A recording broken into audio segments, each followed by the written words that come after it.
Bismillahirrahmanirrahim. Assalamualaikum warahmatullahi wabarakatuh. Teman-teman sekalian, pertama-tama saya mohon maaf karena kami memimpin paripurna dan di dalam tata tertib diputuskan bahwa paripurna harus dipimpin oleh minimal 2 pimpinan dewan. Jadi kalau saya tinggalkan paripurna tadi, maka ada banyak agenda yang harus ditunda dan tidak diteruskan. Oleh karena itu, pertama-tama saya minta maaf. Yang kedua, Anda lahir dan datang setelah 17 tahun reformasi Indonesia. Mungkin sebagian dari Anda ada yang belum lahir pada waktu itu. Pada saat gedung ini menjadi gedung mahasiswa, dan mahasiswa naik ke atas puncak gedung itu dan berkemah di atasnya. Hidup mahasiswa! Itu kenyataan sejarah yang tidak mungkin dilupakan. Dan alhamdulillah saya bersyukur karena saya merupakan bagian dari gerakan mahasiswa Angkatan 98. Saudara-saudara sekalian, pada hari itu kekuasaan itu kejam sekali. Tidak seperti sekarang. Yang ada ini bukan kekuasaan yang kejam, tetapi kekuasaan yang lemah. Kekuasaan yang ada sekarang ini bukan yang kejam, tapi yang lemah. Atau kadang-kadang kita bilang kekuasaan yang bodoh.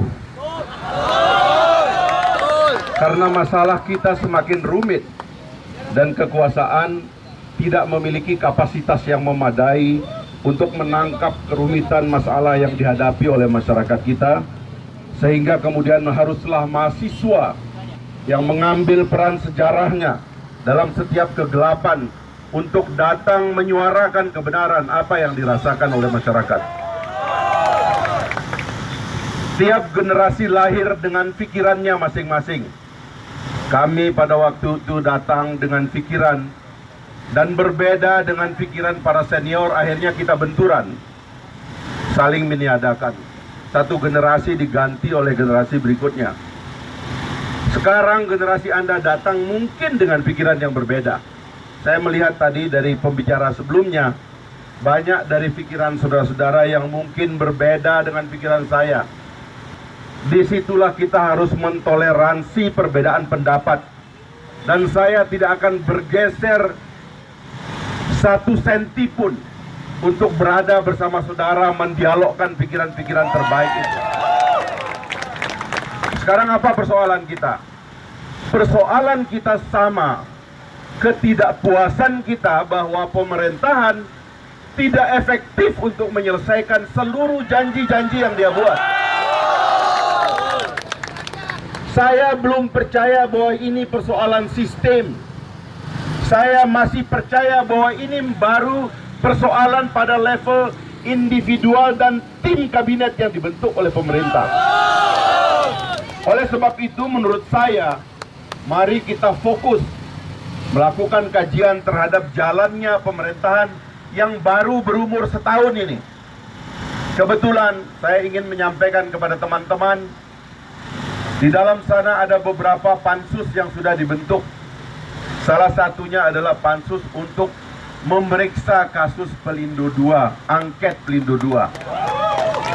Sebuah pansus dapat melakukan penyelidikan sejauh-jauhnya, termasuk untuk memeriksa apakah presiden dan wakil presiden terlibat dalam satu perkara pidana.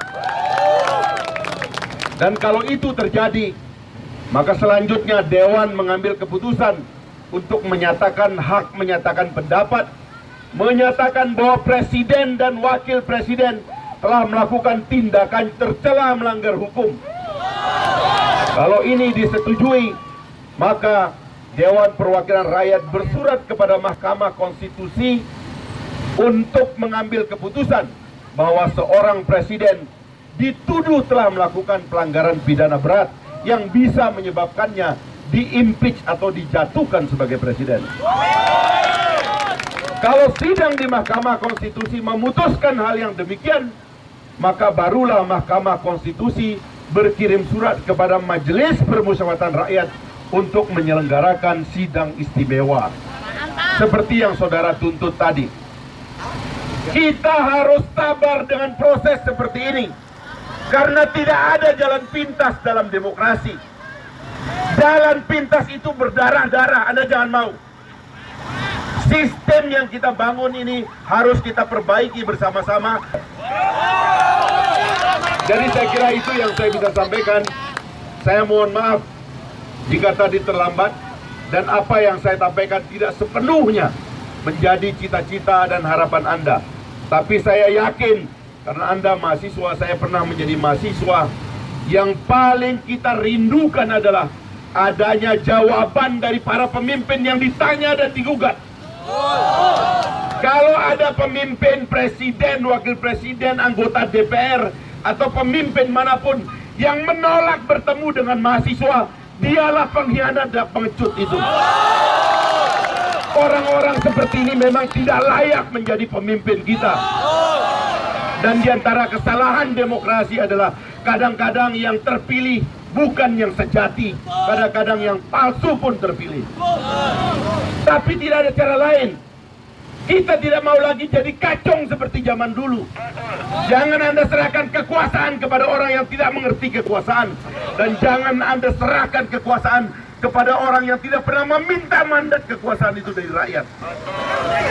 Karena itu Anda harus menghargai pemilu. Jangan ada dari mahasiswa yang berpikir pemilu tidak penting. Salah. Pemilu adalah proses meminta mandat dari rakyat supaya orang itu bisa ditagih lagi oleh rakyat melalui aspirasi mahasiswa. Bahwa belum menjadi pemimpin orang-orang yang ada rindukan. Semua. Saya juga belum melihat ada pemimpin yang saya rindukan menjadi presiden atau wakil presiden. Tetapi kesabaran yang revolusioner dari kita adalah akan mengantarkan bangsa ini kepada penemuan yang sejati tentang pemimpin sejati yang bisa menjawab persoalan kita dalam waktu yang sesingkat-singkatnya. Sekali lagi saya mohon maaf. Wabillahi taufiq wal hidayah. Assalamualaikum warahmatullahi wabarakatuh. Baiklah.